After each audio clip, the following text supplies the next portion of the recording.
Salut tout le monde, c'est Pavel et le projet Mind du Cash. Vous êtes sur la chaîne qui est consacrée aux investissements et au trading. Dans cette vidéo, nous allons parler des sociétés de la catégorie A, des meilleures sociétés au monde que je vous ai déjà présentées il y a un certain temps. Et parce que le marché commence à chuter et on va se poser les questions à quel niveau il faut les acheter, à quel niveau il faut considérer d'entrer, d'initier les positions sur cette catégorie de sociétés qui représentent les meilleurs des meilleurs. Voilà, avant de commencer cette vidéo, comme d'habitude, je vous invite à vous inscrire à la chaîne Mind the Cash en cliquant la petite cloche pour être averti quand je publie des nouvelles vidéos. Je rappelle que des likes, pour moi, c'est super important. Ça me permet de développer la chaîne pour augmenter notre communauté. Et pour ceux qui veulent me soutenir, vous avez un lien PayPal pour faire une petite donation. Donc, j'ai été demandé d'arrêter, quelque part, la catégorie Bourse Hebdo, où je parlais de la situation macroéconomique actuelle. Mais dans mes vidéos, je fais un petit intro en parlant de la situation actuelle des marchés parce que je vous rappelle qu'il y a trois piliers, toujours le plus important, projet Mind the Cash. Le premier pilier, c'est macroéconomie, donc c'est la situation globale. Après, c'est les fondamentaux et en troisième place arrive l'analyse technique, l'humeur du marché qui nous permet vraiment d'adapter nos points d'entrée, nos points de sortie, éventuellement designer certaines stratégies spéculatives. Donc, la situation actuelle, elle est difficile parce que moi, j'enregistre cette vidéo, c'est le samedi 31 octobre, pardon. Du coup, vous voyez que les marchés ont vécu une semaine très difficile. Je vais très rapidement vous montrer quel était l'impact. Donc, 5% pour S&P 500 et presque 5% pour Nasdaq. Donc, c'était une semaine d'une véritable chute des marchés. Bon, rien de catastrophique, mais par contre, pourquoi j'enregistre cette vidéo aujourd'hui, c'est parce que moi je pense qu'effectivement, avec les nouveaux confinements, les reconfinements comme on dit en France, on peut avoir une vague de chute des marchés. Je ne pense pas que ça sera la fin du monde, j'imagine, après je ne veux pas trop me lancer dans cette discussion, je m'attends à un moment donné une chute vraiment qui est comparable à 2008-2009, voire à 1930. Mais je ne pense pas que ça sera cette fois. Dans tous les cas, aujourd'hui, le paradigme reste le même. Ça, c'est le principal. Parce que le marché de dette n'est pas chahuté, comme vous pouvez regarder aussi sur le 10 ans américain que vous voyez sur votre écran. Donc, il reste quand même assez faible. Les banques centrales tiennent les rênes. Donc, pour le moment, tout le monde a confiance dans les banques centrales. Les marchés s'attendent qu'il y ait une nouvelle injection monétaire. Et ce qui est important à comprendre avant que vous commencez à initier les premières positions, à partir de quel niveau des marchés il faut le faire. Pourquoi je parle des marchés et pas des sociétés concrètes? Mais tout simplement parce que le marché, c'est notre gauge des niveaux globaux des valorisations des entreprises. Donc, il faut considérer les entrées dans telle ou telle catégorie des entreprises quand notre indicateur principal qui est S&P 500, quelle que soit d'ailleurs votre place boursière où vous avez l'habitude d'investir, le marché principal c'est le marché américain et l'indice principal du marché américain c'est S&P 500. Donc je vais vous montrer rapidement l'image technique. Voilà, donc ça c'est le graphique de l'analyse de l'analyse technique pour l'indice américain S&P 500. Donc regardons, le plus bas de S&P 500, c'était autour de 2300-2200. Donc, en fait, c'est là le pire moment de la crise de coronavirus. Mais par contre, comme je vous disais déjà dans une vidéo précédente, c'est que moi, je ne m'attends pas qu'on atteigne ces niveaux-là. C'est possible, mais pour moi, ce n'est pas mon scénario principal. Pour seule simple raison qu'aujourd'hui, ce n'est plus une surprise. Donc, les marchés, ils ont peur de ceux qu'ils ne connaissent pas. Donc, et les nouveaux lockdowns, c'est plus l'inconnu. Parce qu'en fait, comment ça va se passer? On sait que ça va être difficile notre PIB, on sait que le chômage va s'exploser et que les banques centrales vont injecter de liquidités. Donc maintenant, ça ne va pas faire peur les marchés, mais que par contre, on peut voir une baisse importante. Et même ça encore, vu, on va dire, la résilience des marchés actuels, il faut encore que ça se confirme. Mais je ne m'attends pas à la baisse plus loin de 3000, voire 2900. Donc pour moi, ça sera vraiment le maximum pour cette crise, à moins qu'il y ait des mauvaises nouvelles. Je vous répète que la présidentielle aux États-Unis, Biden ou Trump, pour moi, ça a de l'impact sectoriel, mais il n'y aura pas nécessairement d'impact important sur les marchés mondiaux. Probablement, ça rajoutera de la volatilité s'il y a une surprise. Aujourd'hui, quand même, Biden, c'est plutôt le consensus. des marchés, mais bon, ni l'un ni l'autre ne sont pas particulièrement ni bons ni mauvais pour les marchés, donc ce n'est pas ça qui va driver les marchés. On sait que les banques centrales qui tiennent les rênes de toute façon, c'est elles qui vont sauver s'il y a une crise, et pas les présidents des États-Unis ou n'importe quel autre pays. Voilà, donc dans tous les cas, moi je pense que surprise ne sera pas suffisamment, ne fera pas peur suffisamment les marchés pour qu'on descende à des niveaux à 2300 même. J'aimerais bien que ce soit le cas, honnêtement. Je sais que mes positions seraient dans le rouge, mais par contre ça m'ouvrirait des opportunités excellentes pour que je puisse acheter de nouvelles entreprises, des nouvelles belles entreprises que ça fait un moment que je voulais acheter, mais il restait toujours très cher. Donc c'est pas parce que j'aime bien me faire mal et voir mon portefeuille de bourse dégringoler, non pas du tout. C'est tout simplement parce que mon portefeuille de bourse n'est pas encore complété et j'aimerais bien le compléter au bon prix. Si le marché descend à 2000, voire en 1008, donc ça serait, même si je serais très très négatif dans mon portefeuille, ça ne serait pas un grand problème pour moi. Et en plus, j'essaierai dans ce cas-là, j'essaierai de profiter avec ma stratégie technique short. Voilà, donc dans tous les cas, voilà, donc là je ne sais pas où va les marcher, mon scénario de base qu'on va encore baisser, on va encore baisser peut-être jusqu'à 3000, c'est possible, même si ce n'est pas garanti du tout.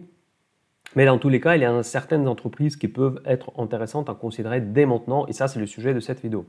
Donc maintenant je vous ouvre la liste de catégorie A. Donc déjà, je vous rappelle encore une fois que sur la page Facebook Mind the Cash, vous trouvez cette liste de catégorie A pour que vous puissiez la consulter à n'importe quel moment. Donc, du coup, je mets à jour cette image de temps en temps et vous avez tout un tas d'autres informations intéressantes que vous pouvez... Voilà, par exemple, là, l'analyse technique que nous avons publiée récemment sur AXA, sur Saint-Gobain. Donc là, vous pouvez regarder les différentes stratégies techniques de plus ou moins court terme avec les explications pourquoi nous pensons que, effectivement, ce sont des entreprises qui sont techniquement intéressantes. Après, encore une fois, voilà, donc ça c'est par exemple un exemple sur AXA, donc je vous montre qu'il est quand même intéressant d'aller sur la page Facebook, s'inscrire, mettre des likes si ça vous plaît, surtout laisser des commentaires parce que je commence à développer effectivement ce nouveau support pour la chaîne Mind the Cash parce que j'ai besoin de plus de communication en fait et parfois communication texte. Et j'ai l'impression que quand même le tab communauté en fait sur la chaîne YouTube n'est pas trop utilisé. Donc du coup, les posts que je fais sur la chaîne YouTube, ça ne suffit pas et Facebook c'est un excellent moyen. Un jour, je vais peut-être faire un Telegram, mais pour le moment, j'ai pas le temps malheureusement. Je préfère me concentrer sur le contenu que sur ce genre de choses. Voilà. Donc maintenant, je passe sur les entreprises de la catégorie A, comme je vous ai déjà parlé. Voilà. Donc, récemment, d'ailleurs, j'ai rajouté Banque Nationale Suisse dedans, donc ça c'est effectivement catégorie A sans aucun doute. Donc, Amazon, je ne vais pas trop m'arrêter sur Amazon parce que pour une seule simple raison que l'action est trop chère pour beaucoup d'entre vous. Bon, certaines personnes qui utilisent les brokers très modernes qui peuvent acheter des parts de l'action, ça peut être intéressant. Mais Amazon, c'est vraiment une société qui est bon, typiquement catégorie A. Moindre correction, il faut le racheter. Donc je ne sais pas si ça va intéresser beaucoup de personnes. Pour l'instant, moi, je n'achète pas encore cette entreprise. Mais je commence à me poser des questions quand même.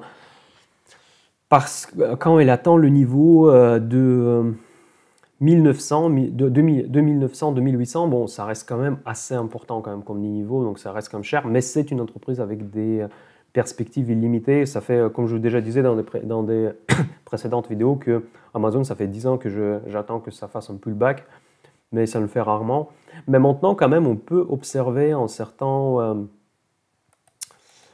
canal vertical, vous voyez ici. Donc, Amazon ne fait pas grand-chose, en fait, depuis un certain temps. Vous voyez, donc là, on reste plus ou moins dans le canal 3600 à peu près, et 3000. Donc, et là, maintenant, on s'approche au plus bas. Donc, on peut effectivement imaginer une ouverture d'une position autour des 3000, un petit peu en dessous, peut-être. Bon, en dessous, ça va être difficile à franchir parce qu'il y aura quand même c'est un seuil psychologique. Donc, ça va être franchi en cas d'une forte turbulence sur les marchés.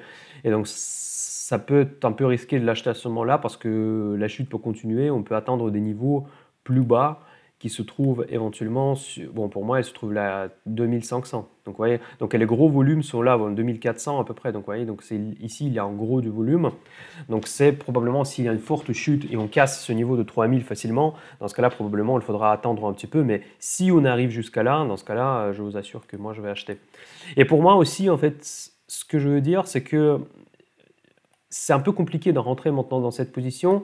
Pour deux choses. Parce que, première chose, parce que j'aime bien rentrer dans les positions par les options, c'est-à-dire vendre des puts, c'est un peu technique pour certains peut-être. Donc en gros, je vends le put à des niveaux qui m'intéressent. Après, je touche la prime, j'encaisse la prime immédiatement. Et après, si l'action baisse et atteint le niveau qui m'intéresse, donc dans ce cas-là, je suis automatiquement exercé. Mais pour Amazon, parce que les lots pour les actions sont de 100 actions, généralement pour Amazon, pour moi, ça fait un lot énorme. Donc c'est bon, c'est 30 000, non même pas 30 000, 300 000 euros, donc évidemment c'est énorme. Et moi j'aime bien rentrer par des petites portions, donc du coup c'est un peu compliqué pour moi de point de vue de gestion de risque de rentrer sur ce dossier. Donc, et là actuellement, on voit que déjà, bon, déjà je vous dis qu'à 2000, donc, mais là on est déjà presque. Donc il faudra vraiment observer la cassure de ces 3000, donc là parce qu'on est presque atteint le niveau plus bas du canal, et donc voir si ça sera cassé facilement ou pas. Donc je ne vais pas trop m'arrêter sur Amazon parce que je pense que ça ne va pas intéresser beaucoup à cause du prix élevé de l'action. Donc on va passer immédiatement sur les autres. Non, Apple. Bon, Apple, franchement, moi j'aime pas ce dossier. C'est un peu, je sais que je suis un peu contrariant là-dessus. Beaucoup seront pas d'accord avec moi parce que moi je trouve qu'Apple, c'est vraiment, il passe dans une catégorie des sociétés de croissance, dans la catégorie des sociétés solides. En fait, pour moi, je peux bientôt la basculer dans la catégorie B. Si vous suivez ma chaîne depuis longtemps, vous savez que initialement, je n'ai même pas mis Apple dans la catégorie A. Pour une seule simple raison que moi j'ai l'impression qu'ils ont atteint certains niveaux de leur croissance. C'est un petit peu comme Microsoft en 2010. Et maintenant, la question c'est est-ce qu'ils vont retrouver un nouveau élan? Pour moi, Apple, ce n'est pas encore gagné. Autant pour Microsoft, c'était gagné parce qu'ils ont su se transformer complètement. Ça, c'est encore une fois un génie de Bill Gates. Mais malheureusement, le génie de Steve Jobs n'est plus avec nous. Et comment Apple va se transformer pour se lancer dans ce nouveau secteur concurrentiel d'intelligence artificielle, de tout ce que je vous ai parlé dans la précédente vidéo, pour moi, c'est une question ouverte. Pour moi, ce n'est pas encore le cas. Ils ne vont pas pouvoir assurer leur croissance uniquement avec des iPhones et leurs produits qui sont certes excellents, qui sont toujours très recherchés, mais quand même, on voit depuis des années déjà, je vois ça, que leurs nouveaux modèles sont quand même sont très chers. Le prix monte, mais les fonctionnalités, pour moi, ne suivent pas forcément. Donc voilà. Donc en gros, c'est plus, et en plus les concurrents deviennent de plus en plus aboutis. Donc moi je vois peu de volets de croissance pour eux en fait. À un moment donné, ils voulaient se lancer dans l'automobile autonome, etc. Bon, bref, mais en tout cas, je ne vois pas trop d'aboutissement dans ces projets et le marché, visiblement, ne voit pas non plus. Donc, vous voyez, la croissance d'Apple, elle est sortie de ce canal depuis un moment et là, maintenant, il va rester soit sideways, comme on dit, donc du coup flat. Ce qui, pour moi, je pense que hors scénario d'une chute de marché brutale, on va rester à peu près dans ce scénario flat sans trop d'opportunités. Donc ici, là, par exemple, là, je l'imagine évoluer comme ça, dans un range assez étroit. Ou bien, s'il y a une chute de marché, évidemment, on chute vers des niveaux de 80. Mais au niveau de 80, probablement, c'est là, bon, déjà, techniquement, ça va être intéressant, clairement. Mais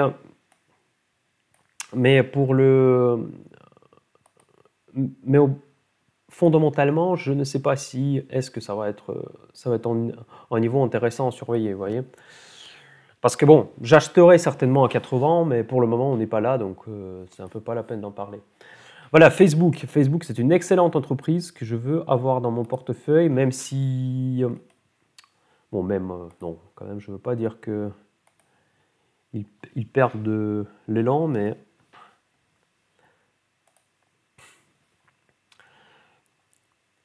Voilà, pour Facebook, nous sommes... bon, encore une fois, donc là, on voit clairement les supports au niveau de 2150, c'est pas loin.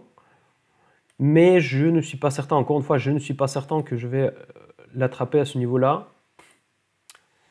Je vais certainement atteindre ces niveaux-là. Vous voyez, pour toutes les catégories A, on a toujours un niveau où il y a eu beaucoup de volume.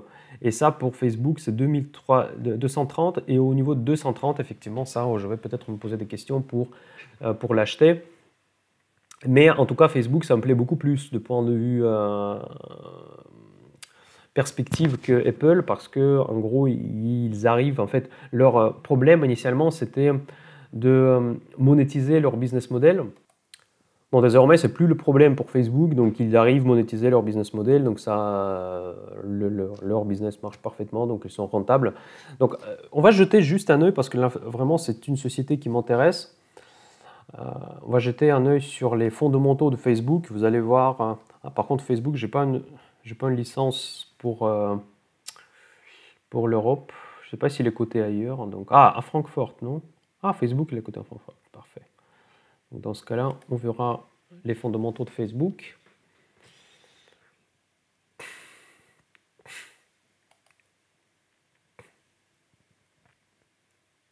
Vous voyez, donc, ça, c'est nos indicateurs que je vous montre maintenant régulièrement. Donc, Facebook, la santé financière, 9 sur 10, la profitabilité, 9 sur 10, la valorisation.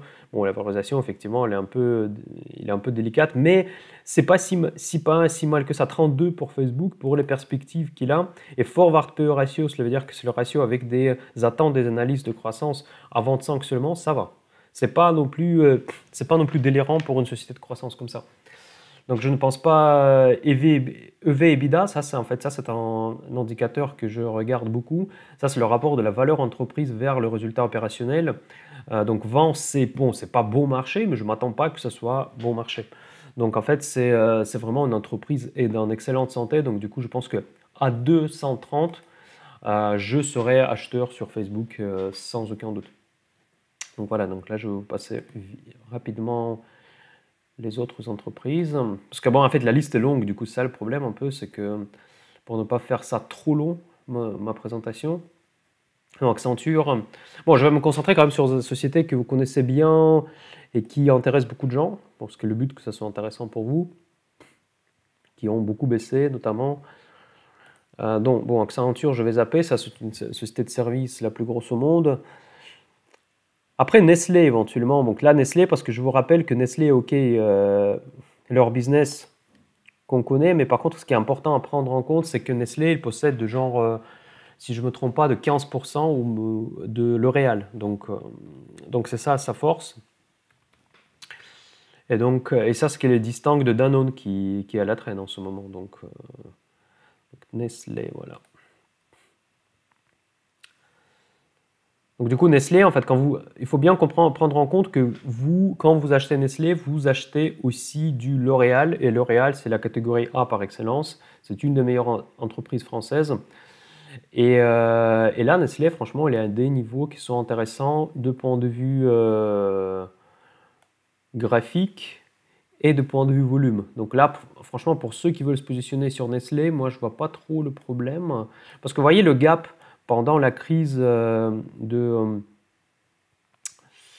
coronavirus, au pire moment, on était à 87. Donc, le risque que vous prenez, si vous achetez à 100 par exemple, donc le risque que vous prenez, c'est simplement, moi je dis simplement, c'est pas rien, je sais, mais quand même, c'est simplement de 15%. Donc, vous voyez, 15% pour une entreprise comme ça, je pense que c'est le risque que vous prenez, le risque, il est gérable. Donc ça, c'est vraiment, si je me trompe sur mon analyse du début de cette vidéo où je disais que je ne pense pas que la chute sera aussi brutale qu'en mars-avril, s'il va être aussi brutal qu'on a vécu ce printemps, dans ce cas-là, vous risquez de perdre seulement 15%. En cas de scénario aussi catastrophique, 15%, c'est pas grand-chose. Donc je pense qu'effectivement, Nestlé, à ces niveaux-là, il commence à être intéressant pour ceux qui veulent se positionner sur ce secteur. Et en même temps, vous achetez du L'Oréal, ce qui est aussi pas mal. Voilà, donc là, je vais essayer de passer rapidement vraiment sur ces-là. Bon, après Alphabet, Google, moi, je l'ai dans le portefeuille, j'en parle souvent. Je ne veux pas m'arrêter là-dessus parce qu'il a fait un état des excellents résultats. Et donc, du coup, c'était une difficile semaine pour les bourses, mais pas pour Google. Donc bon, après, elle a baissé sur une semaine, elle a baissé d'1%. Mais en fait, elle a baissé au début. Elle a baissé fort au début, mais après, elle s'est rattrapée largement. Voilà, ce qui est intéressant, c'est la baisse forte chute des Mastercard Visa. Ça, c'est vraiment quelque chose qui n'est pas commun. Et donc ça, on peut effectivement choper des opportunités dedans. Attention, ici, il faut acheter les deux, parce que c'est les concurrents en direct. Si vous voulez investir dans ces deux entreprises, ben ça c'est clairement en catégorie A. Donc vous pouvez effectivement... ah bon, là on a cassé des supports vraiment super importants. Donc là, franchement, je pense qu'il faut que... Bon, mais ça c'est intéressant, parce que j'ai l'impression que techniquement en tout cas, Mastercard, elle peut encore baisser pas mal. Donc... ouais, bon là on a cassé 300, on a fini la semaine en dessous de 300, c'est ça? Si je vois bien, ouais. On a laissé en dessous de 300. Et en fait, et dans le scénario pire, on va dire récent, pendant la crise de Corona de mars, il était descendu jusqu'à 200. Donc vous voyez, donc vous avez un downside potentiel qui, si jamais ça se passe mal, votre investissement dans Mastercard, vous allez être, on va dire, à 25%. Bon, c'est plus. À peu près 25%, vous allez perdre si on revit le même scénario boursier qu'on a vécu en mars. Mais en tout cas, pour moi, avoir la chance de choper cette valeur pas au plus haut, ça peut être une opportunité. Je ne vais pas regarder Visa, elle doit suivre à peu près la même tendance. Je vais quand même regarder, parce que si ce n'est pas un truc particulier à Mastercard, parce que ça me paraît vraiment fort la chute. Non, pour Visa, c'est exactement pareil, c'est vraiment sectoriel. Donc c'est vraiment dans leur secteur, il y a eu quelque chose. Donc c'est pas spécifique à Mastercard. Et Visa, on peut la choper à 170, on n'est pas loin non plus. Et si jamais ça chute comme en mars, vous voyez, je pars toujours de l'hypothèse qu'on vit la même chose qu'on a vécu en mars et avril. Et ici, vous perdez 20%. Donc ça, je pense que c'est un petit peu moins risqué d'investir sur Visa actuellement que sur Mastercard. Parce que Mastercard, apparemment, elle est un petit peu plus sensible. Mais en tout cas, c'est vraiment... c'est quand même des dossiers super solides qu'il faut avoir dans le portefeuille. Regardez comment, en fait, d'ailleurs, ça, je viens juste de m'apercevoir que comment l'action, comment elle était folle pendant cette baisse. Donc, avec ces bougies japonaises, en fait, elle faisait des allers-retours énormes dans la journée, mais vraiment énormes. Donc franchement, pour ceux qui spéculent, ceux qui trade dans notre intraday, ça devait être un paradis. Et en plus, ce qui est pratique, en fait, qu'avec cette valeur, si vous vous retrouvez finalement investi, vous vous retrouvez long dans cette valeur parce que vous avez fait une erreur en faisant le trading, c'est pas un gros problème non plus, parce que finalement, vous avez une belle société dans votre portefeuille et à long terme, elle pourrait revenir à des niveaux souhaités. Voilà. En tout cas, vous voyez, on vient juste de commencer à baisser, mais déjà dans la catégorie A, on commence à avoir quelques opportunités. Donc je regarde le reste. Bon, BlackRock, rapidement, en fait, BlackRock, je ne vais pas regarder pour ne pas perdre le temps. Franchement, c'est une entreprise que je rêve d'avoir dans mon portefeuille, mais je ne crois pas qu'elle va baisser. Même en cas de chute des marchés, elle ne va pas nous laisser d'opportunité de rentrer sur cette valeur. Pour une seule simple raison que j'ai l'impression que le profil de l'entreprise change, parce que maintenant, c'est un agent officiel de la Fed pour acheter le marché de dette en cas de crise. Et donc BlackRock, ils sont devenus tellement dominants sur leur marché que si ça baisse au moins un tout petit peu, il ne faut pas hésiter. Parce que moi, je réfléchis même de l'acheter malgré qu'il est tout le temps au plus haut. Et malgré que, contrairement à la chute des marchés, BlackRock ne chute pas. Donc voilà, il a quand même baissé de 6% la semaine. C'est probablement... mais en tout cas, vraiment, c'est une valeur... on ne peut pas trouver plus sûr que ça. Clairement, ça, c'est la société qui domine le marché, sans aucun doute. Après, les deux sociétés que j'ai ici, les suivantes, Coca-Cola, Philip Morris. Philip Morris, il faut déplacer parce que c'est plus la catégorie A. Mais en tout cas, et après, de point de vue éthique aussi, c'est certains qui peuvent être dérangés par Philip Morris. Notamment moi, j'ai investi déjà dans Philip Morris, mais ça me gêne pas tant que ça. Mais en tout cas, certains peuvent être gênés par leur, on va dire, de point de vue éthique, de point de vue leur business. Coca-Cola aussi, c'est les anciennes un peu catégorie A, c'est qui sur la limite de catégorie A à catégorie B. Mais en tout cas, là, il a baissé, je crois, mais pas tant que ça, parce que c'est pas vraiment les niveaux qui m'intéressent. Parce qu'en fait, je valorise pas comme Coca-Cola, par exemple, comme Google. Parce que, bon, certes, il y a de visibilité, mais c'est une entreprise qui n'a plus de croissance. Et donc, du coup, je m'attends pas on va dire, des rêves. Je fais pas des rêves autour de Coca-Cola. Donc, je pense que sur le longue période, il doit être assez flat, en fait, plutôt. On va le regarder ça ensemble. Pourquoi daily, voilà. Voilà, donc, bon, ça, c'est la crise de Corona. Ouais, mais par contre, pendant la crise de Corona, on regarde sur le graphique, c'était quand même, ça fait peur, mais il a baissé. Bon, elle a baissé 50% quand même, non, c'est beaucoup. Voilà, mais si on oublie cette période-là, en fait, on était quand même assez, pendant un moment, on était quand même assez stable. Donc en fait, il fait rien, cette entreprise.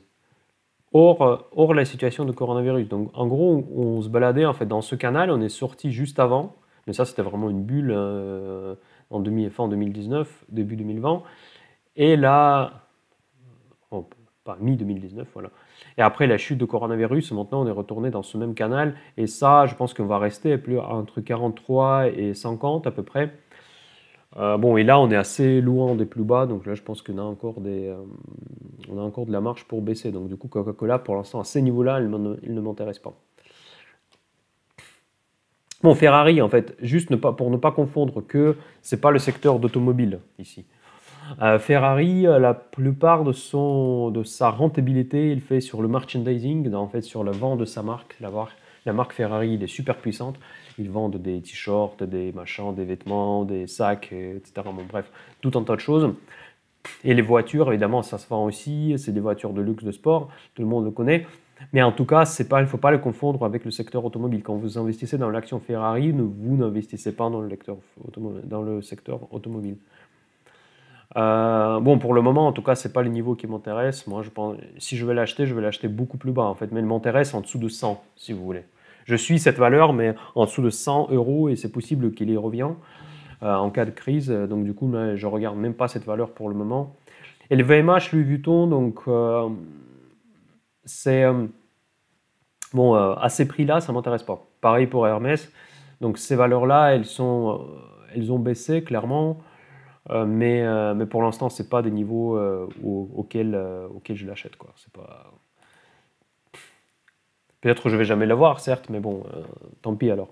Pour moi, le secteur de luxe, c'est un secteur défensif, c'est sûr, mais c'est pas vraiment. J'aimerais bien avoir du luxe dans le portefeuille, mais c'est pas spécialement le secteur qui m'intrigue aujourd'hui à l'achat. En tout cas, s'il y aura. Parce qu'en fait, dans le secteur de luxe, il faut bien comprendre que certes, c'est défensif, mais quand même, c'est une exposition assez forte sur les émergents. Parce que typiquement, la Chine fera une énorme part de chiffre d'affaires de LVMH, de Hermès. Puis, il y a quand même des crises dans ce secteur aussi. Donc, il faut quand même en tenir compte. Et c'est pendant ces crises sectorielles qui sont intéressantes d'acheter. Aujourd'hui, c'est clairement pas la crise de secteur. Donc, du coup, je ne vois pas d'opportunité en tout cas. C'est des belles valeurs, mais si vous les avez, gardez-les. Mais pour moi, c'est pas à ce prix-là, je ne rentre pas. Voilà, Microsoft, par contre, ça, c'est une valeur de rêve. J'ai envie trop d'avoir Microsoft dans mon portefeuille. C'est vraiment top de top, parce que c'est une entreprise qui a su transformer, comme je vous ai dit tout à l'heure. Et je pense qu'à des niveaux qui sont... je pense que je vais prendre le risque, tôt ou tard, parce que vraiment, je ne veux pas rater le train. Et déjà, au niveau de 200, il est intéressant. Vraiment, au niveau de 200, c'est intéressant déjà. Pour l'instant, je n'ai pas encore le courage de l'acheter. Mais en tout cas, on peut attendre 190. Mais vous voyez, donc la différence, elle est de 5% seulement.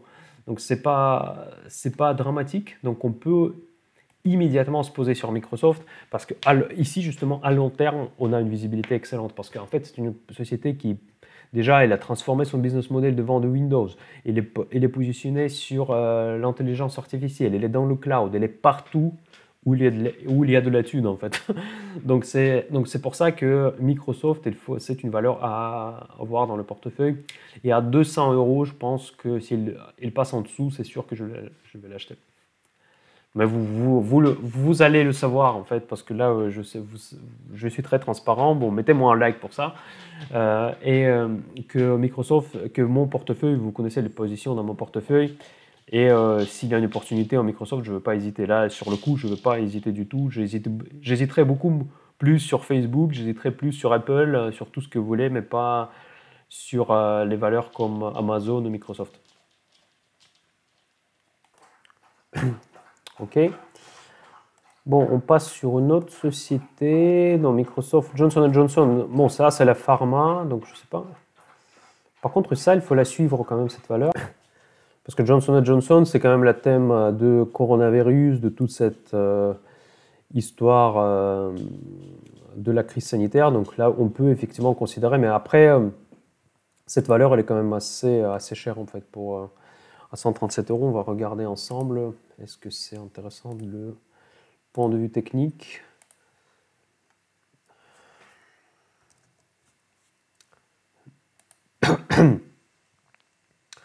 Ah oui, point de vue technique, c'est intéressant. Donc là, je vois clairement des niveaux. Mais encore une fois, vous voyez, donc c'est une société qui est quand même assez... donc c'est pas une société de croissance de folie quand même. Parce que là, on peut voir facilement que là, on est en canal où il ne fait rien, plus ou moins. Donc entre 150 et 137, si je vois bien, c'est ça. Ouais. Bon, après, là, on est plus bas, on l'a cassé, mais on risque de passer plus bas, en fait. Franchement, c'est que... Bon, c'est intéressant de regarder, parce que là, c'est une entreprise qui peut être... Donc, elle est descendue au pire de la crise, elle est descendue à 110, bon, 115 à peu près. Et ça nous laisse effectivement un risque ouvert si on se positionne le lundi de style 17%, ce qui, en fait... C'est un risque que moi je suis prêt à prendre. Après, chacun gère son portefeuille comme il veut, mais 17% dans un pire des scénarios sur une valeur de qualité, qu'au maximum presque. Donc là, j'ai envie de dire que c'est pas spécialement délirant. Donc ouais, moi, je voulais pas parler de Johnson & Johnson, et finalement c'est assez intéressant. Donc Moody's, c'est l'agence de notation. Je vais zapper Procter & Gamble, pareil. Par contre, Citrix, voilà, ça c'est quelque chose que j'ai dans mon portefeuille, j'en parle assez régulièrement, mais Citrix c'est quelque chose que je ne comprends pas du tout.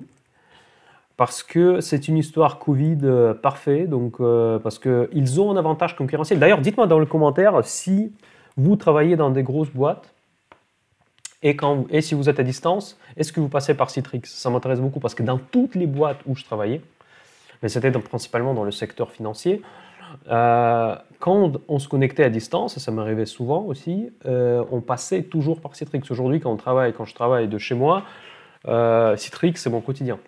Et pour moi, ils ont un énorme avantage concurrentiel côté corporate. Effectivement, c'est pas comme Zoom, c'est pas aussi massif, c'est pas pour des particuliers.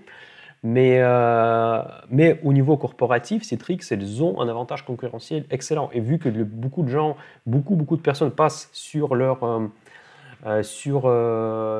travail à distance, je vois de l'avantage d'investir sur cette valeur. Mais je ne comprends pas pourquoi, après les résultats qu'ils ont publiés qui étaient bons, bon, il était peut-être, je ne sais pas, ils étaient meilleurs qu'attendus.